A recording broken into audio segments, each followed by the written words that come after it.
O fato é que as investigações da polícia apontaram os crimes sexuais e agora as vítimas, os maridos das vítimas, os familiares das vítimas pedem a prisão dos dois pastores. E nós vamos aqui exercer o papel social, o papel jornalístico de esclarecer esses crimes sexuais, a diferença entre cada um. O papel de esclarecer, o papel de educar, o papel de instruir sobre esses crimes sexuais. Esses crimes acontecem em diversas classes sociais e para ajudar você, telespectador, você, telespectadora, a entender a diferença entre eles, assédio sexual, estupro de vulnerável e violação sexual, eu vou conversar agora ao vivo com a advogada criminalista Valdilene Martins, que já está conectada com a gente, acompanhou há pouco também no ar a reportagem apontando a criminalização desses dois pastores, perdão. Bom dia, Valdilene. Eu gostaria que a senhora começasse explicando a diferença mesmo entre esses três crimes, começando pelo assédio sexual. Bom dia. Bom dia, Tamires. Bom dia a todas as pessoas que compõem a equipe aí de TV Atalaia, nossos telespectadores e telespectadores. Bem, como você bem disse, né, o papel do jornalismo é esclarecer. Então, o assédio sexual, ele consiste primeiro detalhe, tem que ter uma hierarquia entre as pessoas, né? Uma ascendência. Aquela pessoa que assedia, o assediador, tem que ser superior hierarquicamente ou ser visto como tal, né? Então, um chefe, um professor, um líder religioso é visto como uma pessoa superior àquela que é a vítima. Então, daquela forma manipuladora, a pessoa busca, né, constrange buscando benefícios sexuais. Então, o assédio consiste nisso. E muitas vezes, quando é no trabalho, que o predador não consegue o êxito, isso se transforma depois num assédio moral. Então, essa parte é o assédio sexual. Tem que existir um entendimento de que a pessoa que assedia é superior e que a vítima é subordinada, e por isso que muitas vezes a pessoa logra êxito. Valdilene, a relação sexual mediante... Só um instante, em relação ao assédio sexual, trazendo para a realidade desse caso dos pastores da Igreja Quadrangular, o Lucas Abreu e também o pastor Luiz Antônio. No caso do assédio sexual, o fato deles estarem como líderes religiosos, como pessoas que estão ali conduzindo a palavra de Deus, é assim que se configura? Explique melhor nesse contexto agora desse fato. Nesse sentido, porque eles são considerados superior aquela pessoa, a pessoa que busca, que está com problemas de ordem espiritual, ela busca naquele líder, né, como uma pessoa superior que vai lhe ajudar a melhorar espiritualmente. Então, aquele líder é visto como um superior hierárquico, sem dúvida nenhuma. Então, aquela pessoa tem um poder psicológico, sabe, espiritual sobre aquela pessoa muito grande. Então, por isso que a pessoa é fragilizada, fica vulnerável diante daquele líder religioso. E por isso ela pode ser facilmente manipulada. Entendi. Em relação ao estupro de vulnerável, outro crime aí que, segundo as investigações, o Lucas Abreu deverá responder. Além do assédio, o estupro de vulnerável. Por favor, Valdilene. Então, o estupro, né, como o crime do estupro, ele se baseia na violência e na grave ameaça. Quando é de vulnerável, pessoa abaixo de 14 anos, ou pessoa que tem alguma enfermidade, pessoa que tenha problemas psicológicos, psiquiátricos, ou uma pessoa que por algum motivo não pode, né, reagir, alguma pessoa que seja vulnerável pela idade ou por algum motivo, alguma condição física. Ele se caracteriza por esse uso, né, que a violência é presumida, não se discute, não precisa ser provada, é presumida. E nesse caso específico dos pastores, existe a questão etária. Então, uma pessoa abaixo de 14 anos, o consentimento dela não é válido, mesmo que seja dado. Isso na lei está lá claro. O estupro de vulnerável é um dos crimes mais bárbaros, né, que pode uma pessoa cometer. É uma barbaridade. É um dos piores crimes que nós temos no nosso Código Penal. Valdilene, em relação à violência presumida, essa expressão que a senhora citou agora, vamos explicá-la melhor para os telespectadores. Ela não precisa ser provada, porque pelo fato da pessoa ser menor de 14 anos, do consentimento não ser válido, juridicamente, legalmente, a violência é presumida, porque a pessoa vem como sendo uma pessoa mais velha, uma pessoa adulta, e manipula aquela pessoa e força, literalmente, a pessoa a praticar aquele ato libidinoso, ou aquela conjunção carnal. Mesmo que se a pessoa querer, a pessoa fica sem reação. E mesmo que a pessoa de 14 anos diga que está ok, a pessoa adulta, né, que age de acordo com a lei, jamais praticaria um ato com uma pessoa menor de 14 anos. Uhum. Então a questão da presunção é essa. Em relação à violação sexual, o pastor Luiz Antônio, ele foi enquadrado, tipificado nesse crime de violação sexual. O que seria?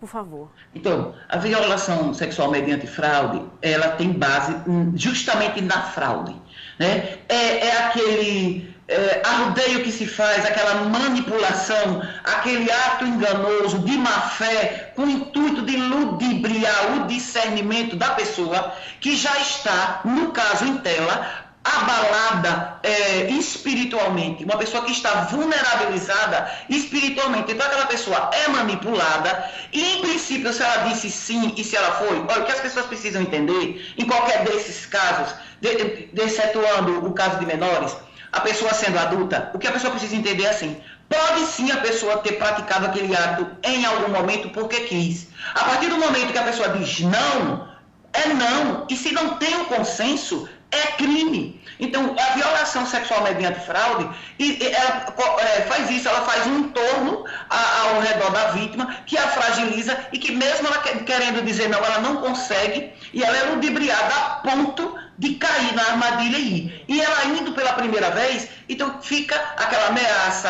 aquele jogo de má fé, aquele constrangimento que a pessoa não consegue se livrar. Então a violação sexual mediante fraude se constitui nisso. E qualquer pessoa adulta pode sim cair nessa armadilha, porque nesse caso que a gente está comentando, as pessoas, elas são pessoas que estão vulneráveis espiritualmente. Então elas buscam um apoio e encontram na realidade uma pessoa que faz, né, utilizam, se aproveitam dessa vulnerabilidade para exercer esse poder e praticar atos sexuais danosos. E uma coisa que eu queria, para finalizar, dizer era que todas as defesas em casos de crimes sexuais, gente, qualquer pessoa tem direito à liberdade sexual. Qualquer mulher tem direito a dizer com quem ela vai fazer sexo ou ato libidinoso. Ela, independente de quem ela seja. E quando ela diz não, é não, inclusive para o marido. Né, para o marido. E a defesa dos réus tem que se ater à tese de defesa dos réus e não a menosprezar, a depreciar e a degradar a honra e a moral das vítimas. Porque degradar a honra e a moral das vítimas não é tese de defesa, é tese machista.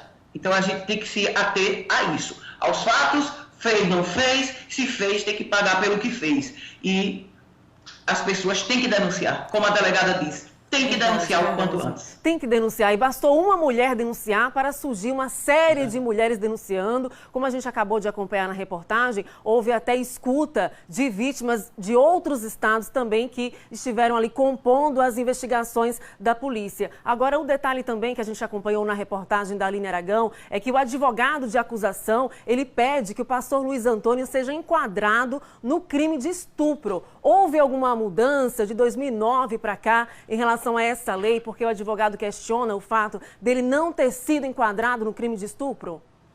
Sim, o estupro, antes, só quem podia ser vítima de estupro era a mulher, né? E tinha outros tipos penais que, por exemplo, o sexo anal não era embutido no estupro. Hoje em dia não, qualquer pessoa do gênero masculino ou feminino pode ser vítima de estupro, e para ter estupro não precisa ter a penetração vaginal e também a pessoa não precisa ser virgem, como no passado já foi existido, né? Já existiu, já foi exigido. Então, a pessoa que pratica qualquer ato libidinoso, sexo oral ou sexo anal ou sexo vaginal, sem o consentimento daquela outra parte, está praticando estupro, sim. Mesmo que em algum momento aquele ato tenha sido permitido, primeiramente foi permitido uma vez ou duas vezes, na vez que a pessoa diz não, se ele foi praticado, é estupro. Não importa se a pessoa já tinha uma relação, não importa se a pessoa já era habituada a fazer isso com aquele parceiro, não importa. No momento do não, tudo que vem depois do não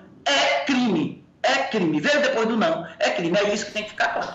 O jornalismo da TV Atalaia foi quem propagou as primeiras denúncias. Nós trouxemos aqui os primeiros casos em relação aos pastores Luiz Antônio e Lucas Abreu. E agora, qual a expectativa da senhora, como advogada criminalista, que pleiteia nessa causa aí de violência contra a mulher, de conscientização das mulheres em relação ao seu direito de defesa, ao seu direito de dizer não, ao direito de ser protegida? Qual a expectativa? Como a senhora espera que o Ministério Público haja a partir de agora?